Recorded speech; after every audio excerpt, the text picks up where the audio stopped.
We talked about the primary election over in New York City yesterday, and yes, Zohran Mamdani won the New York Democratic primary for mayor yesterday as he claimed that he was campaigning for the working class. Now, I want to get into some of what he wants to do and where New York goes from here, but I want to first read President Trump's Truth Social post on the matter, if you could pull that up, Stephen. I have an idea for the Democrats to bring them back into play.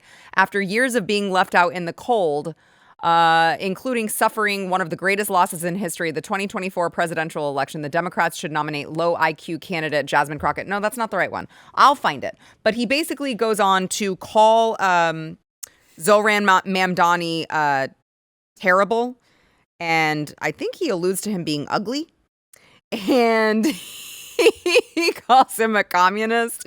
And it was just really, really beautiful to see President Trump weigh in on that. But you've got this guy who he's talking about all of these things that he wants to do. I mean, he's a total communist. He calls himself a democratic socialist. But he's a communist. He's a total communist. And so when you're looking at what he wants to do, he wants to defund the police. Mm-hmm. He wants rent control expansion. He wants government-sponsored grocery stores. He wants higher taxes. He wants $65 million in taxpayer-funded gender-affirming trans procedures for adults and children. This is like insane policies that he wants. Specifically, just the government-run grocery stores. Like, oh, that's a little communisty. Yeah. It's got some communist vibes there. And so you've got this guy who can win in New York City. And it's just like, how far have we fallen? Here it is. How far have we fallen that, like, this was supposed to be the city of America, right? The city that was representative of America. And now you've got a total communist that was voted in. And I want to talk about how exactly he was voted in and who voted for him, because I think that it's actually very interesting when you look at who was actually voting for him. But President Trump said, it's finally happened. The Democrats have crossed the line. Zohran Mamdani, a 100% communist lunatic, has just won the Dem primary and is on his way to becoming mayor. We've had radical lefties before, but this is getting a little ridiculous. He looks terrible in all caps. His voice is grating. He's not very smart. He's got AOC +3 dummies all backing him. And even our great Palestinian Senator Crying Chuck Schumer is groveling over him. Yes, this is a big moment in the history of our country. And you've got this Mamdani guy who he wants to end cash bail as well. He wants to decriminalize sex work. He wants to legalize marijuana, permit safe injection sites, restrict solitary confinement. This is crazy. Yeah, beyond. This is nuts.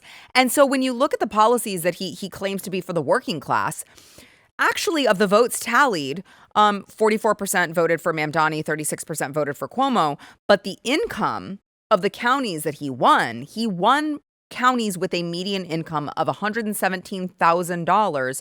Cuomo was actually the one who won counties with a median income of below $62,000. So if you look at this little graph here by median income, under $50,000, it's Cuomo plus 19. And then as you start getting higher and higher income, 50 to 100,000 is Mamdani plus 6, over 100,000, Mamdani plus 13.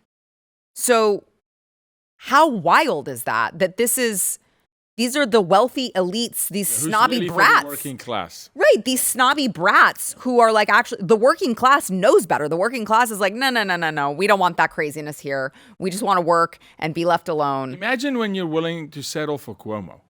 Yeah, that's what we talked about that yesterday. It's just I'm talking. Those two are your best bets for New York? Really? That's the best you could do in a city of how many people? You've got someone like Andrew Cuomo, and then you've got a communist? Yeah. Those are your two options in the Democrat Party. Okay, guys. All right.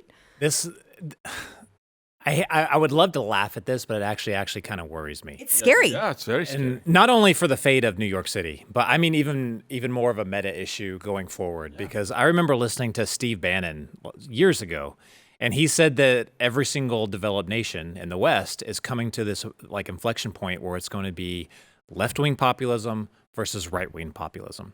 And it's not going to be fun. It's going to be I don't think he said, maybe he said violent, but I don't think he said violent. But there's going to be a struggle. And one side's going to win in these areas, the other side's going to win in these other areas. We have not gotten to that point yet. We are probably going towards that point where we're already so divided. And everyone is going further and further towards the extremes of the other side. There will be a point where I think more of these guys will show up in lots more parts of the country. They're going to be governors. They're going to be senators. They're going to be in actual positions of power. It's already happening. In Texas. And if you look at the way that our government is handling the economy, this is how you get countries that flip to socialism. This is what happened in Venezuela. Yep. Crazy national debt. Blocks out a lot of people in the lower income brackets to where they can't pay off loans that they already have because the government and their insane spending sprees has driven up inflation. They can't buy food.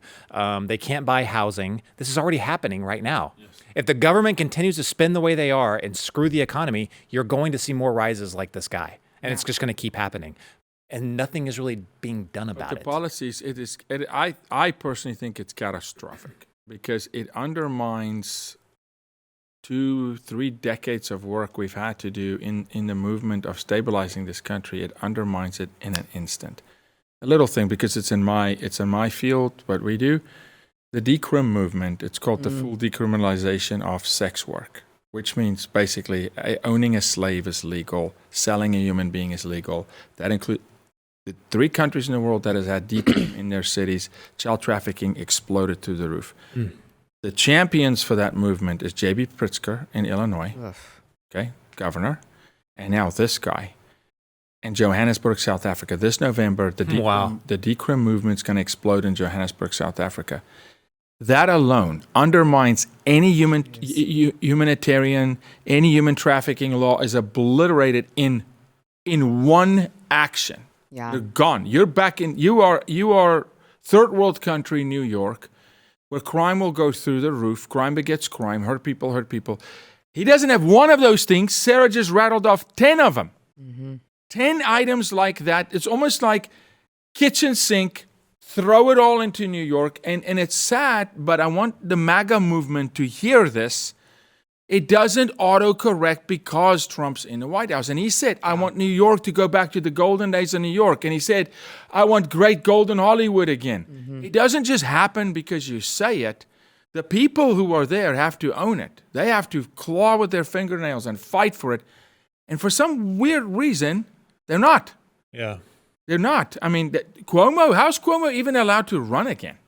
How did they even put him on a ticket again? That's crazy. But they suckers for punishment. They go, let's go again. Yeah. As a matter of fact, we'll take Cuomo for the working class. Are you kidding me?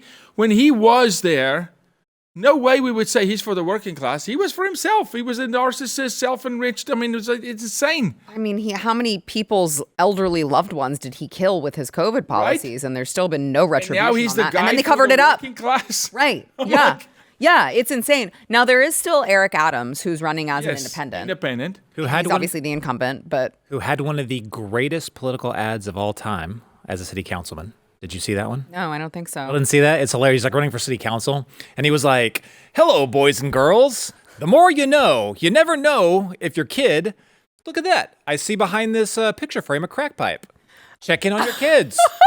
And then he goes, go look in there. And the camera follows him in. He goes into a bedroom. He goes, look under your son's bedroom, pillow. You never, what do you know? Here's a 9mm Beretta. Never knew Joey had this.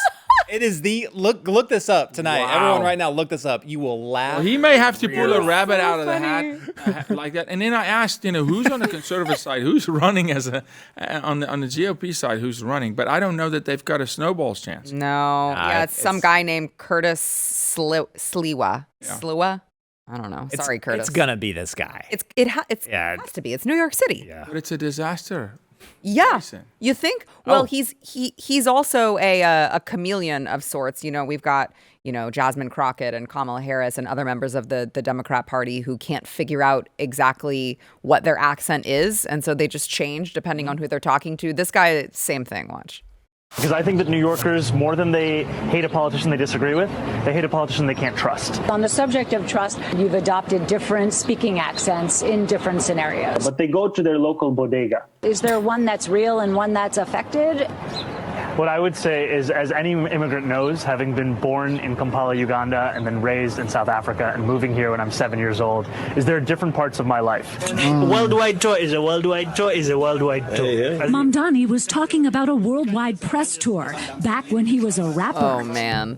Bring the flavor to the fish, bring the flavor to the rice. So embarrassing. In a Disney movie directed by his that's mother. called disassociation. That's called Goes a multiple long way. personality Here in New disorder. York City, this is how I speak. Wow. Hello, welcome to 7-Eleven. Would you like a Slurpee? Listen, New York is in trouble. The investors in New York, the real serious investors, when you think of some serious guys who actually are pro-Trump, who have a lot of assets in New York, real estate, these guys have to be thinking, what the heck? Yeah. And I think the compulsion is for like higher income people, or maybe even just not only just conservatives, people on the right, but just sane people, is to get the heck out of New York. We can't keep doing that. No, You just no. abandon Fake- cities, no. man. Yeah, No. especially New York City. New York City. You No. cannot do that. No, of course not. People need to fight. You need to stand up and fight. Also, for the record, I know Ted Cruz said, "Come to Texas." Don't do that. We're full. No, yeah. No, please don't. Don't do that. That's what I We're all mean. full. You've got San Trump. Francisco is calling, right? No. But Ride those trains, That's what I was saying or those earlier. little buses. It's People great. Don't have mind the to- needles. Yeah, It's fine. people have to own those cities and take them back. You can't just bail and say, well, Trump will fix it. You have to stand. Yeah. If you like this clip and you want to see the full episode, click here. And if you want to subscribe to the channel, come on, you know you do. Click here.